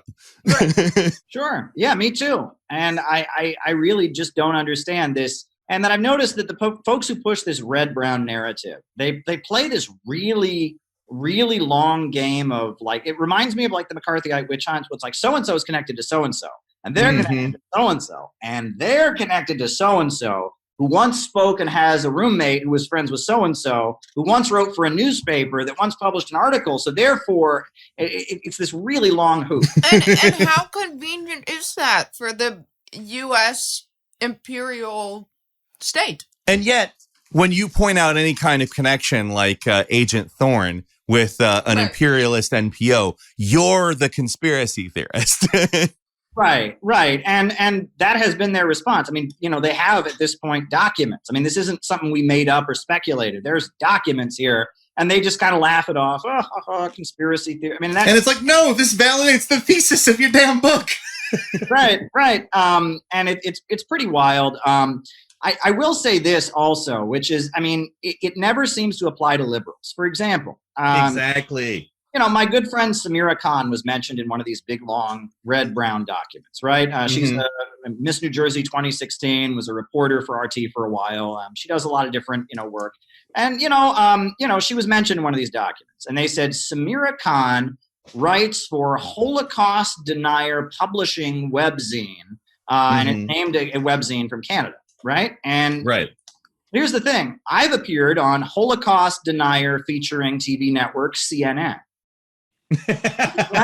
CNN has many times featured David Duke. So you could say the exact same thing about anybody who ever appears on CNN. They appear on a network that platforms Holocaust deniers. It's called CNN, but there's no stigma associated with CNN. You know what I'm saying? Exactly. But if something is fringe or anti-imperialist, all of a sudden, if you associate with it in any way, you're therefore responsible for everything said by everyone who has ever associated. It starts to get ridiculous. It's selective outrage that they are able to weaponize against people that have inconvenient viewpoints for what they want to push. And that just shows you how dishonest a lot of this can really be, right? And that there have been instances where, like at one point, I believe in Florida, the ADL was found to be the main purchaser of Nazi literature, and they were themselves. Oh, I remember that. Yeah, purchasing Nazi literature and leaving it around in neighborhoods in Florida in the hopes that it would increase their fundraising. I mean, that's just cynical, right? And it is. It shows that, again, right? I mean, you could do this to anybody. If banker is code for Jew, any Marxist gets canceled immediately, because you can't talk about modern capitalism without talking about banks. We talk about this so often because it's totally absurd. You cannot have an analysis of imperialism without pointing towards the financial sector. And the instant you do that, liberals could be like, well, you're being anti-Semitic because bankers are all Jews. This is ultimately the logic that they use. Like, if you start pointing at bankers and saying that bankers are the problem, you do realize you're saying the Jews are the problem. Right? It's like, no, you're the one saying that bankers are Jews, not me.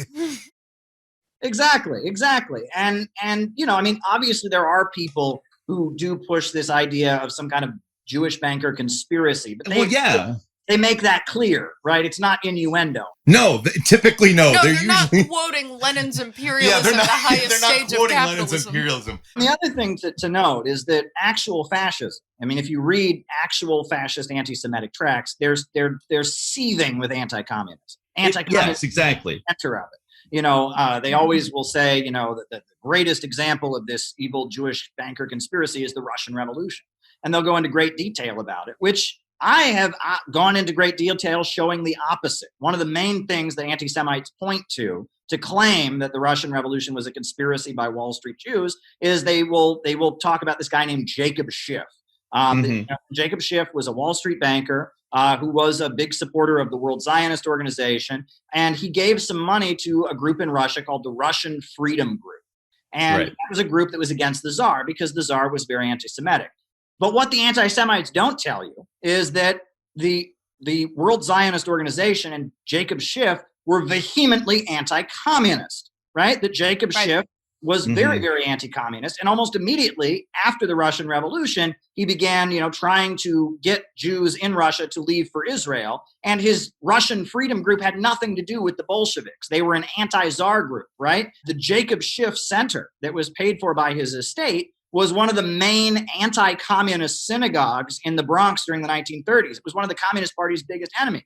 I made a whole YouTube video about this, completely debunking this, Russian communist, conspiracy is, the Russian communism was a plot by the Jews. I've debunked that. I don't see these people debunking that. No, because it all has to be one thing. It's much easier for them if it's not debunked. That often, one thing I've often pointed out, and I actually, a long time ago, I wrote a letter to the Southern Poverty Law Center. And I said, a lie, in response to a lie, only reinforces the original lie. 100%, Caleb. Good example. I mean, the Southern Poverty Law Center will send out emails. And I remember they had an email at one point. It was like top 10 right-wing lies. And one of the lies is they said, the right wing says there are these FEMA camps, that they're going to put everyone in these FEMA camps. Yep.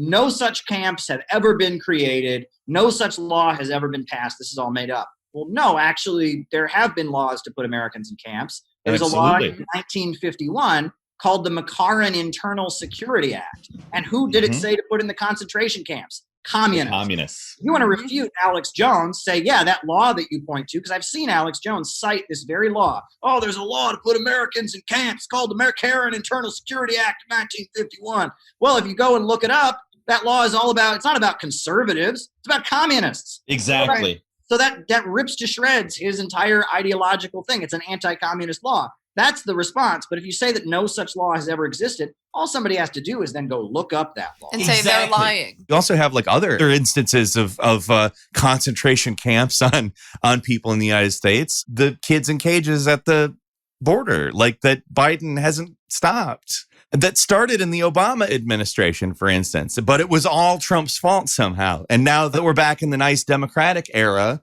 we never talk about him. We never see that stuff anymore. Liberals are never accountable for the same things that a communist, a communist says, oh, there's concentration camps. Oh, they're putting conservatives in them.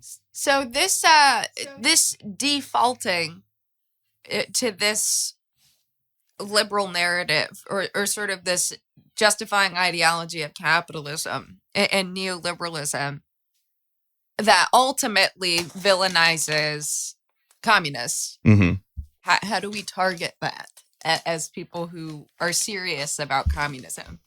Last week, or last podcast, I guess you guys did, you read Lenin's Imperialism and the Split in Socialism. Mm-hmm. And one of the final paragraphs in that piece, it says, if we want to remain socialist, our duty is to go lower and deeper to the real masses. Mm-hmm.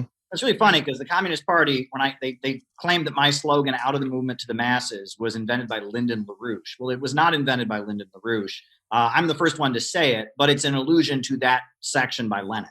Yeah. We noted that in our reading. We were like, it seems like this is probably where Caleb got this. Yeah. And that's what we have to do. The goal is not to be king of socialism. We are never going to be king of socialism. Look, I mean, I don't want to name names here, but I used to go to the Left Forum, right? The Left Forum is a great place, but I've noticed that the Left Forum is a really little pond.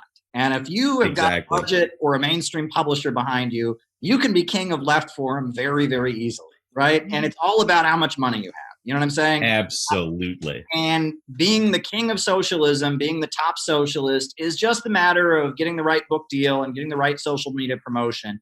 And at the end of the day, we're never going to be able to whiz bang the ruling class, right? They created BreadTube, and BreadTube is going to be the top voice of socialism on the internet. Right, they put certain voices out there, and they're the books at Barnes and Noble you find on socialism. The ruling class knows what they're doing. Okay, absolutely. The way that socialists historically have been successful is by getting to average people, getting to the broad masses of people, and building organizations among them to fight for their rights. That's how you do it. It's not through taking over academia. It's not through taking over the activist circle and being the most sexy, revolutionary looking. That's not how it works. It's about getting lower and deeper to the real masses. And absolutely. That's what we need to do. That's what we need to do. And that too much of the left material is focusing inward. Right. And that I will actually often go out of my way to say things that I know are not popular with socialists, because I'm done trying to win over socialists to like me. I'm trying to build a mass movement that could actually win over the broad masses of Americans. Right. I mean, I'd like socialists to like me. That's great. But I would prefer that people who aren't socialists become socialists. The way Bingo. that, when I got interested in communism when I was a kid, right. No one in my family was a communist. Nobody in my town was a communist. I had to get on the internet, which was a new invention then. And I was shocked to learn there was a communist party in the United States, let alone there were 15 or 20 or 100 communist parties. And I had to track down these groups it was they weren't in my face, right? That's not, most people my age, that's their story. They got interested in communism because they learned about it in school. And then they thought, well, I wonder if there's anybody who still believes in it. And then they went and did all kinds of research to actually track down communists and found them. And often they're quite disappointed with what they find. You know what I mean? They find something and they're like, oh, okay, well, if I want to be a communist, this is what I got to do. And that's kind of how it works. But campaign for my local Democrats. Yeah. Or sell Bobavakian's newspaper or whatever. Or subscribe to the idea that I'm not supposed to have anything at all. And this isn't how, nobody in China in the 1930s was like, I wonder if there's anyone who believes in communism in China. And went and looked up and said, oh, there's this guy Mao. I'm going to go check out his books. That's not how it worked. The way people got into communism in China was they were starving villagers and they were fighting for their rights against landlords. And then there was this big, huge political organization that said, we're on your side and we have your back. And they found out that this big, huge political organization believed in communism, and they learned it, right? And in the 1930s, in the United States, nobody joined the Communist Party because they read about communism someplace. It seemed interesting. They went, they were in a neighborhood, they were in a factory, and there was people organizing the union, and they happened to be in the Communist Party. This is how our ideas work, right? And until we get into the mode of going lower and deeper to the real masses and not being this kind of circle of intellectual intrigue, which is kind of like what we are right now. Look, in a lot of ways, being a communist in the United States, it's getting a little different now because politics is getting so intense, right? Things have changed a little bit. But for the most part, especially in the 90s, being a communist in the United States, you might as well be into Aleister Crowley. You might as well be into Esperanto, the universal language. Maybe you're into UFOs. It was just, there was a lot of little niche, absurd interests that one could have. And communism was one of those. Oh, yeah. I remember very distinctly in the 1990s, this game called Command and Conquer Red Alert. Did you ever see that video game? No, I didn't. I have infantile amnesia for that period because my brain wasn't fully there yet. No, it was a real-time strategy game. I was working on my fine motor skills. Yeah. I wasn't. I was playing this real-time strategy game.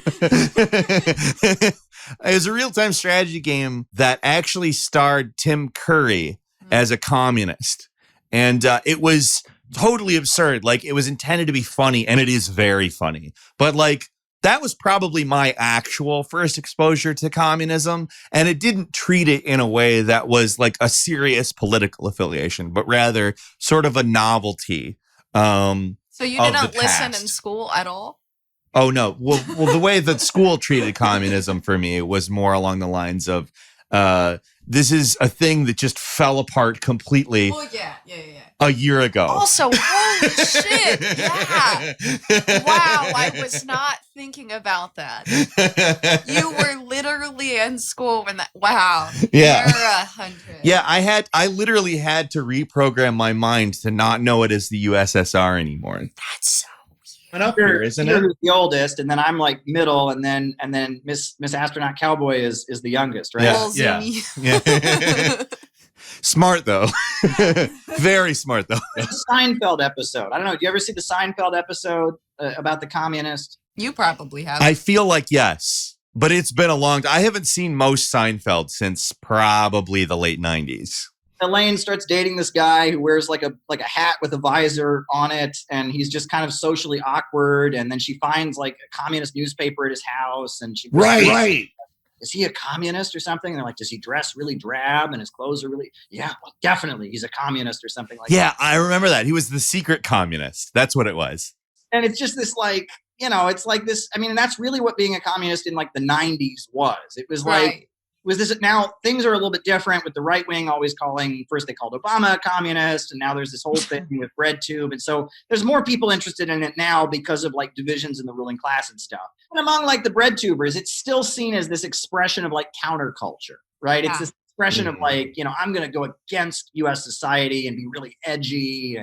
And it's like, again, it's in the same category as occult mysticism, as psychoanalysis, as, hypnosis. I don't know what else. UFOs, people who might go hiking in the mountains of Nepal for a year or something. It's like, it's in that category. Professor saying, don't call me doctor. I'm not into hierarchies. Yeah. Right. And it's in a lot of ways, I mean, I'll be real. In a lot of ways, communism is kind of a rich kid hobby, and that's what always put me off. I mean, there was a group that used to be around called the ISO, the International Socialist Organization. I think they merged into DSA recently after some sexual assault scandals or something. But I used to hate them because it was very wealthy kids from like Harvard and Yale, and they dressed really fancy, and they were just the snobbery. I mean, and a lot of people just had the same experience. If you were a working class person who couldn't afford to like pay $500 plus all your meals and housing when you'd go to their conference every year, you couldn't, dish out the cash. They didn't want you, and it was very much a rich kids club. And it was just this kind of like hobby for rich kids. And in a lot of ways, it was just this kind of, and the other thing that also I've noticed about this is it was considered to be like a college phase. Have you ever heard that? And I would always hear people quote to me, well, if you're not a communist when you're 20, you have no heart. But if you're still a communist when you're 40, you have no brain. Yeah. And I like to use that for anarchism, though. Well, there you go. It was a lot of these groups, in a way, it was like you'd be at Harvard or Yale or Case Western Reserve University in Cleveland or something like that. And you're young and you're kind of an intellectual and you study these ideas. So you join one of these little groups and you sell their newspaper. And after about a year or two, you realize this group is never really going to grow. It's never going to be part mainstream current. And then, you go back to graduate school and move on with your life, right? And that's kind of, Gen X, post-1960s, that's what being a communist really was. And so, when I would go out and sell newspapers, I would often get really kind of snide responses from people because they were used to that. It's like, give it 2 years, you'll grow up out of this. The revolution won't come. And they weren't wrong because that's what happened with communism in this kind of late Cold War normal, where it was kind of this middle class phase. But that's because we're not out of the movement and to the masses. We're not going lower and deeper to the real masses. We're still in this kind of, I don't even know what you want to call it, this cosmopolitan, bohemian, it's whatever that is, right? And that's what we need to get away from. In terms of like people who actually are publicly known for talking about communism, you and I are actually fairly different from what is. We're both from small towns in the Midwest. I didn't actually finish college. I went into community college on a Pell Grant, and I did not finish it. You could have been on Kamala Harris's thing. I could have. Other than being white. It sounds like what you grew out of, Caleb, was not communism, but this sort of synthetic left Congress for Cultural Freedom infiltration of communism Yeah. in favor of an actual Marxist analysis. I mean, I remember when I was in these communist groups, I would be like, is anybody normal? Like that was, I was in a communist current, and it was a lot of very smart people and group of high achieving people. I worked with Leslie Feinberg, who was the first openly trans activist in the United States, and I worked with another guy who was like a mathematics genius, right? He had no college degree, but he became like the sports statistician for the New York Knicks. And he was also the only person in New York City history to be arrested for owning a live alligator, Yeah, that's the best sounding stuff. I want to know more about this man, but not really. Right. He ended up getting kicked out of the group I was in because he wrote a book about physics that they didn't agree with, so they expelled him. It was just like ridiculous. What the fuck? Yeah, I mean, That's dumb. Yeah, and like there was somebody else who like their cousin was a very famous, like you would know the name, a Hollywood film director. There's somebody else who's like relative was like, whose father was like a famous, TV personality that I would also, if I name, and it was like there was nobody who was like a normal person. Right. And that was what I was thinking. I was like, we need average people in Kansas and Idaho and North Carolina and South Carolina and California. We need just average American families to say, you know what, communism's right for us. And when I would say things like that, people would just look at me like, why would they do that? Like, why would we ever try to appeal to those people? Yeah, it's not right for them. They hate everyone. Yeah. Yeah, and it's like, so you really want to have a revolution? You want to take power? But it's like the idea of reaching average people is this like absurd, like crazy idea. Right. To have people support communism is like a negative thing. Yeah. Right. And then there was this kind of, they were like out of touch. And I noticed that too. I mean, people would say things to me that I could just tell these people had never really been in the real world. You know what I'm saying? Yeah. They've always been in this milieu. I had someone tell me that, I'm from Ohio, and someone told me once that everyone in Ohio believes that Jews have horns and tails and are born with horns and tails. And I said to them, I am from Ohio, and I can tell you, I have never met anyone in my entire life who thinks that Jews are born with horns and tails. Never. Well, but they swore, no, this is what people think. They know it. They've talked to people. And it's like, no, I mean, go outside of Greenwich Village for a few days, please. And then, of course, then there's an angle that you can go from, which then it kind of turns into this weird white savior complex. Yeah. Absolutely. And that gets even weirder. It's kind of the belief that average white people, if they're socially conservative, they're the Ku Klux Klan, they're satanic, right? If a white person comes around and says they don't believe in gay marriage, well, they need to be banned, get away from me, fascist, But if a black person comes around and says, well, I'm a Christian, I don't believe in gay marriage, there's this opposite, like condescending attitude. Of course you think that. Yeah. Yes. And it's dehumanizing to people of color to not treat that idea the same way. Exactly. Right. Yeah. It's like, no, you should be able to talk to a white person or a black person about why you personally support gay marriage.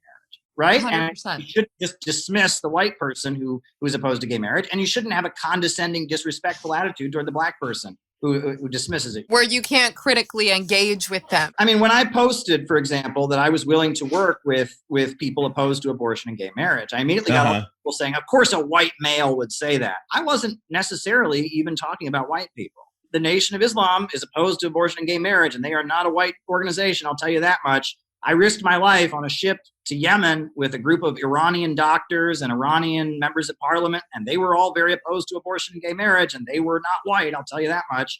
I mean, it's just like, but it's this belief that like conservatives are white and people of color. Like, what they think in their core is that people of color aren't smart enough to critically engage. Yeah, it is a secret racism that is somehow like good. And it's so true. Like thinking of conservative ideology as a strictly white thing. I mean, as someone growing up in a very Catholic, very Hispanic community with mostly people of color, it's like, this is not a white exclusive issue. Like the people that I was around, do you want to hear their views about abortion? Like the Hispanic communities in the Catholic Church, you think they support gay marriage and abortion rights? It's like, no. Yeah, I mean, social conservatism tends to be prominent among working class people wherever you go in the world. Especially religious people. Yeah. Yeah, and that's, I mean, and that more middle class people tend to be more socially liberal. That's not an endorsement And of less religious. conservatism. Yeah.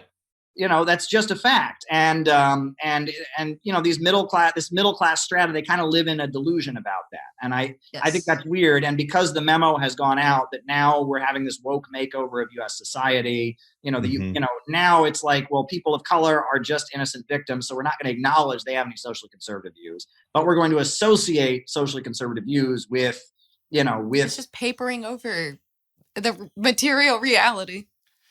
And the main thing is, we have not really, as a movement, talked about the fall of the Soviet Union. And we need to talk about it, right? The Soviet Union fell. Socialism has changed. The Soviet Union's never coming back.